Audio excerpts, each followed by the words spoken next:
Reflections on Equestrian Art. The horse is man's most noble conquest.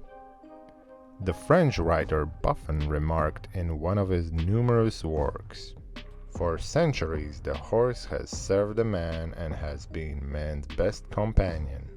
Yet today he has been forgotten and put to one side?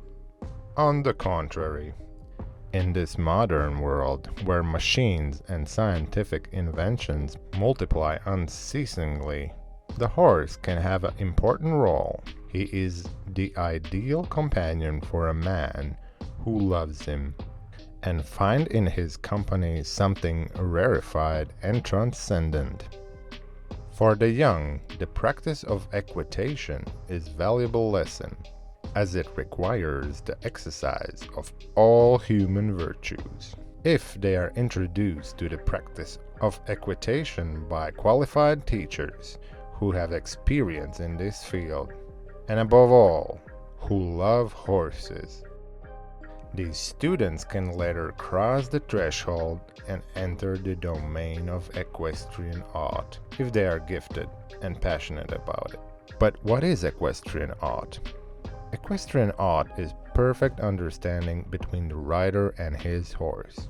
This harmony allows the horse to work without any contraction in his joints or in his muscles, permitting him to carry out all movements with mental and physical enjoyment, as well as with suppleness and rhythm. The horse is then a partner rather than a slave, who is enforced to obey a rigid master by constraint. To practice equestrian art is to establish a conversation on a higher level with a horse, a dialogue in courtesy and finesse. The rider obtains the collaboration of the horse by the slightest hint of demand, and the spectator can then see the sublime beauty of this communication. He will be touched by the grace and the form, and captivated as if he were hearing the most grandiose music. Equestrian art has had its high moments and low moments across the centuries, depending on whether the age was one of enlightenment or one of materialism. Xenophon, and before him Simon, coming from culturally advanced civilizations, has left us manuscripts dated approximately 400 BC. These writings are filled with subtle advice, the base of which is that the horse must not be considered to be a tool, but rather a being who must be understood and loved.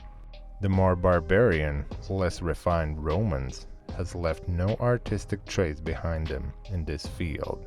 It is only much later, during the Renaissance, that the Fisacci and Gerson took up the artistic theme, followed by French royal court, who had a greatly enlightened sense of values in all the arts, which was given us Pleveniel, La Grenière, and Nastier among others. This period bequeathed to us a type of equitation which is a fruit of a time when a beauty was appanage and consequence of profound studies and of great love of all things. This graceful equitation, characterized by its finesse, was later bastardized by exigencies of war.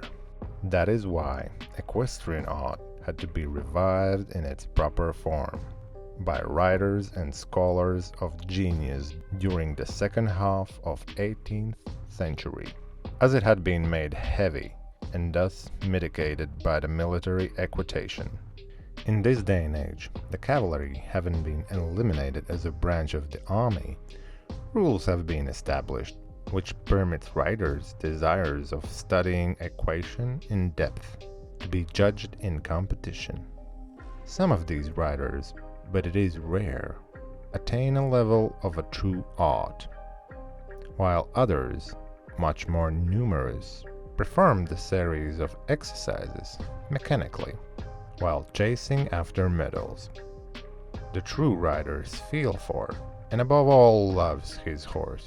He has worked progressively remembering to help the horse, to have stronger muscles, and to fortify its body, while at the same time developing the horse's brain and making it more sensitive. It is at this point that the conversation of a higher plane becomes established, which the horse will never forget. Even if separated for a long time from the rider, he will reply to this conversation easily the day that he is reunited with his pedagogue. Equestrian art might be linked to the construction of great edifices, which began centuries before, are still far from being finished. Built to endure in marble rather than in brick, it would be inexact to say equestrian art stems from the equitation of combat. Over the centuries, man has used the horse in war, and as I have remarked earlier, it is only during certain periods in humanity's history that equestrian art is mentioned. This equitation, accomplished in beauty and grace, which was practiced at Versailles, such as that of Monseigneur de la Grognon, was found to be inefficacious when later tried by the army in battles against Prussians. In war, the horse was used with harshness by a man with the mentality of a warrior.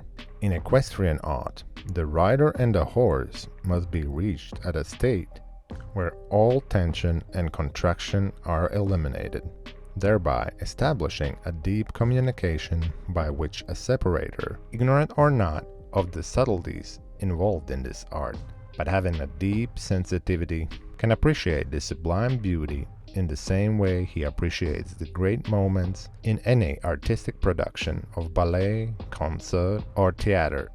In the 19th century, France had a genius in her midst called Francis Baucher. He wanted to write off and introduce into France the hacking, hunting, and point-to-point style of writing which the English had practiced for a long time due to the gaits and type of their horses.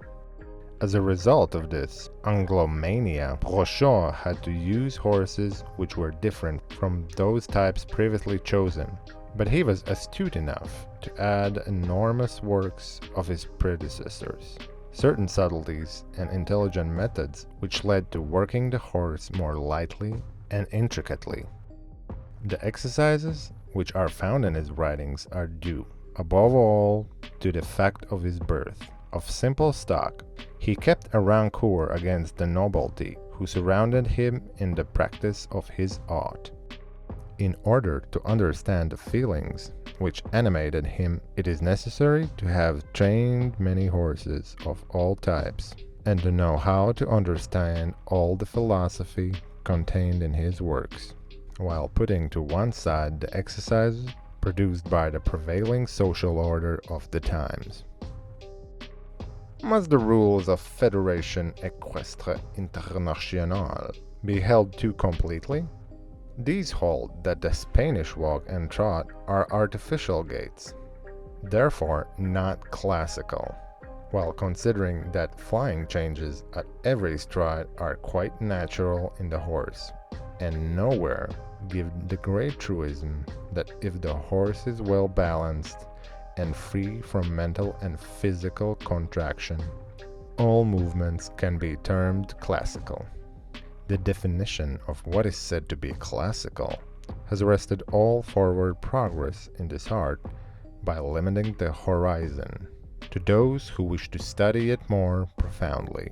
The apex of perfection in equestrian art is not an exhibition of great deal of different airs and movements by the same horse, but rather the conservation of the horse's enjoyment, suppleness, and finesse during the performance, which calls for comparison with the finest ballet or performance of an orchestra, or seeing a play by Renaissance.